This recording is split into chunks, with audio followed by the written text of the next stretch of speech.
Hello，大家好。在疫情爆发之前，人们大多喜欢生活在大城市，因为这里工作机会多，生活便利，教育资源优质。疫情大爆发之后，越来越多的加拿大人选择逃离城市中心，为了拥有更多的生活居住空间，以及更容易负担得起的房产价格，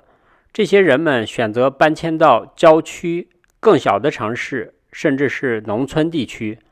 加拿大统计局昨天发布的一项报告证实，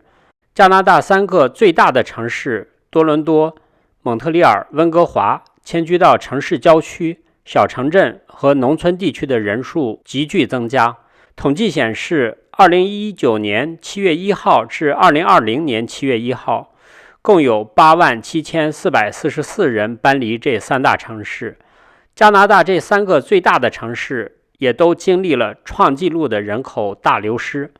2019年7月1号至2020年7月1号，多伦多人口流失达到创纪录的50375人，蒙特利尔的人口流失达到了创纪录的24880人，温哥华的人口流失也达到了创纪录的12189人。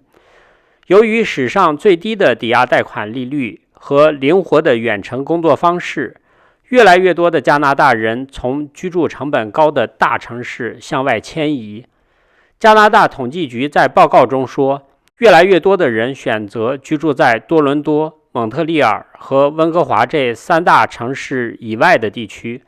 这加剧了持续的人口逃离。今后3大城市将会看到更多的人迁往本省的其他地区，而不是迁入这3大城市。加拿大的邻居美国也是类似的情况。哈里斯民意调查显示，生活在城市的美国人中有近 40% 的人表示，他们会考虑从人口稠密的城市搬到农村地区居住。去年2月到7月，美国邮政地址变更记录显示，纽约曼哈顿竟流失了110978名居民，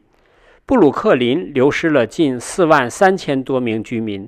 2020年10月，加拿大广播电台进行的一项民调显示，有 42% 的蒙特利尔人打算在未来几年内搬出城市。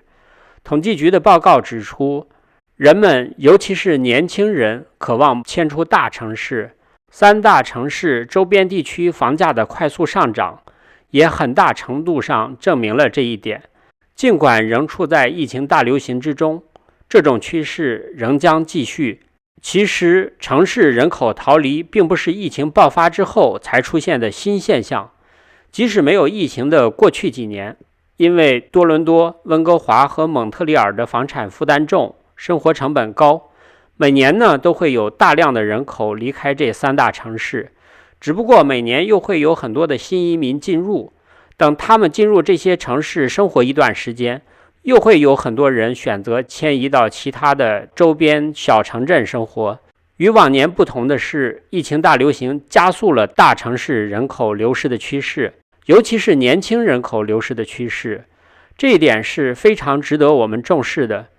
根据统计局的数据，这3大城市流失的人口中，近1/3是15至29岁的年轻人群，82%是45岁以下的人。年轻人口流失的趋势将会对多伦多、温哥华和蒙特利尔的房产以及经济产生重要的影响。过去1年来，房产市场的数据也显示，这3大城市的郊区独立屋价值增幅最大。年轻人口是一个城市的未来。进入2021年，中国持续了几年的年轻人口抢夺战已经进入白热化。1线城市广州只需要满足大专或者是技校学历，社保满1年，年龄在28岁以下，就能在广州7个行政区实现落户。福州等城市甚至还推出了零门槛落户政策。这是因为人口不仅关系到一个城市的房产市场，还关系到一个城市社会和经济发展的方方面面。尤其是像加拿大这种经济以服务业为主的国家，全国民众有3/4都在从事服务业，人口问题尤为突出。而多伦多、温哥华和蒙特利尔的高房价让年轻人的生活负担越来越重，幸福指数越来越低。随着远程办公等新的社会发展趋势，这3大城市对新移民的吸引力将会越来越小。可能越来越多的人未来会选择搬迁到幸福指数更高的小城市。当下的年轻人都应该清醒地认识到，一辈子只为房子而奔波，这样的命运注定是可悲的。这就是今天我想分享的内容。我的频道每天都会分享一些加拿大的生活、经济、房产相关资讯，欢迎订阅。谢谢观看，再见。